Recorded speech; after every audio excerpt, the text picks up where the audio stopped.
O índice glicêmico determina o impacto que um determinado carboidrato tem na nossa glicemia. A nossa glicemia é o nosso açúcar no sangue. Então, por exemplo, se você toma um cafezinho e aí você coloca lá 2 colherinhas de açúcar. Quando você toma esse café com açúcar, a gente vai ter de forma bem rápida um pico na nossa glicemia, ou seja, o açúcar no nosso sangue vai subir rapidamente.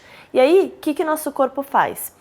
Ele libera um hormônio chamado insulina, que é produzido e liberado pelo pâncreas.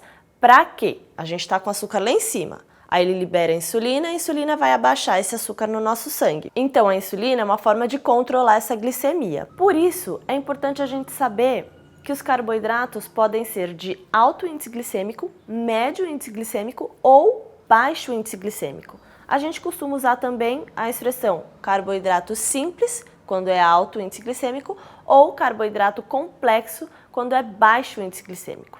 E aí eu vou passar para vocês aqui uma noção dos números, para a gente saber classificar qual alimento é alto, qual é médio, qual é baixo índice glicêmico.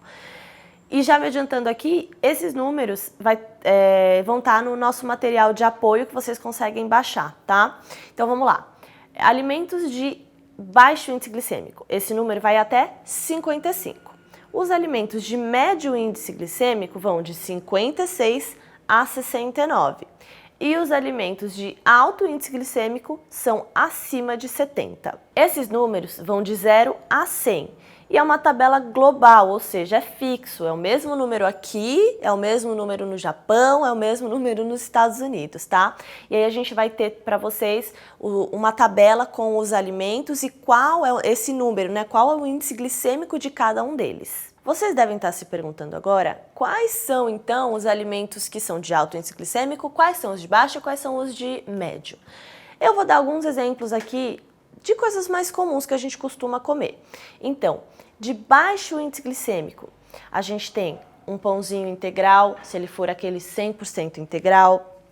A gente pode colocar como exemplo aveia, que muita gente come aí na parte da manhã. De médio índice glicêmico, a gente tem o cuscuz. O que mais que a gente pode colocar como médio? A pipoca, que muita gente adora, uma pipoquinha. E lá para os altos índices glicêmicos, a gente tem o pão branco, que na verdade é o trigo, né? Então, qualquer coisa feita com trigo tem alto índice glicêmico.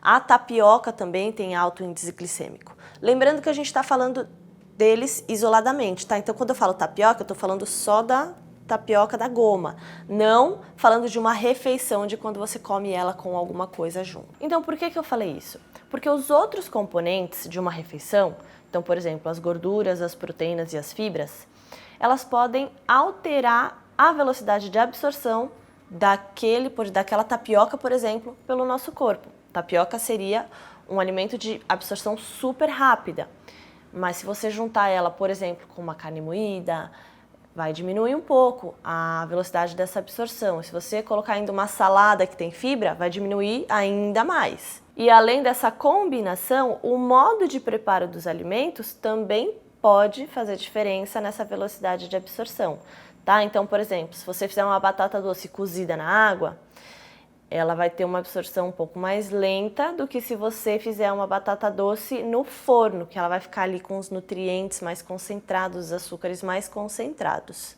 Bom, então assim, o que eu preciso que você entenda? Que eu acho que já deu para entender. Que quanto maior é o índice glicêmico de um alimento, maior é o pico de glicemia que a gente vai ter no nosso corpo. E aí, maior é a liberação de insulina, que é aquele hormônio, para modular esse açúcar no nosso sangue de novo. Então, não é interessante que a gente tenha durante o nosso dia vários picos de glicemia, tendo que fazer o nosso corpo produzir e liberar várias vezes a insulina e fazer várias vezes essa regulação. O ideal é que a gente, em vez de manter os picos, né, assim, que a gente consiga manter uma linha mais linear, tá? Para a gente não sobrecarregar nosso organismo. É mais interessante que a gente deixe para consumir os carboidratos de alto índice glicêmico mais próximos de um horário onde você vai ter um maior gasto energético. Por exemplo, antes do seu treino, ou se no seu trabalho, se você, sei lá, é professor, dá aula de corrida e você vai correr, alguma coisa que te demande mais energia. Então, deixa para comer os carboidratos de alto índice glicêmico próximos desse horário.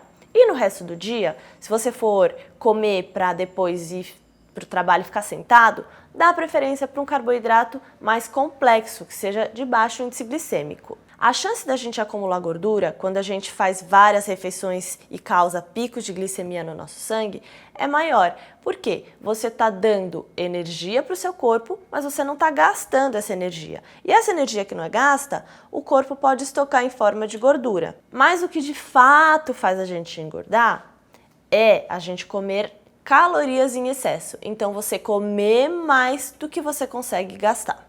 Uma coisa super importante que a gente precisa entender e saber para a gente poder fazer as melhores escolhas é que, por exemplo, entre dois alimentos de alto índice glicêmico, que nem uma tapioca e uma batata inglesa, que é a batata comum, os dois têm alto índice glicêmico, então a absorção dos dois é super rápida e vai gerar um pico alto lá de açúcar no nosso sangue. Porém, qual é a densidade nutricional de cada um deles? A tapioca, ela tem carboidrato, só carboidrato. Ela não tem nenhum outro nutriente, ela não tem sódio, ela não tem potássio, ela não tem vitaminas. Já a batata inglesa, ela tem esses carboidratos, mas ela tem vários outros nutrientes junto. Então a batata inglesa, ela também tem, por exemplo, um pouco de proteínas, sódio, potássio, fibras, tudo em menor quantidade, mas ela tem mais densidade nutricional do que uma tapioca. Então, a gente usa uma expressão que a gente chama de calorias vazias. A tapioca, ela te fornece calorias, é carboidrato, então te fornece energia. Só que com ela não vem nenhum outro nutriente, então a gente chama de calorias vazias, assim como, por exemplo, o açúcar branco. Já a batata inglesa, ela também vai te fornecer caloria dos carboidratos, só que ela também vai te fornecer outros nutrientes que são essenciais para o funcionamento do nosso corpo. Bom, antes de finalizar o nosso vídeo sobre índice glicêmico, eu vou falar sobre efeito rebote. É super rapidinho, mas é algo que acho que muitos de vocês já devem ter sentido e não sabem o porquê. O que é o efeito rebote? Sabe quando a gente faz uma refeição muito carregada em carboidratos simples, né, de alto índice glicêmico? Então, por exemplo, comi um pratão de macarrão ou fui numa pizzaria, comi muita pizza e depois ainda mandei uma sobremesa. É muito açúcar no nosso sangue. O que acontece? O corpo libera muita insulina para baixar esse açúcar no sangue, porque você não está tendo uma demanda energética, você não está fazendo exercício naquele momento. E aí, de forma muito abrupta, essa glicemia no nosso sangue cai, né? Nossa glicemia cai.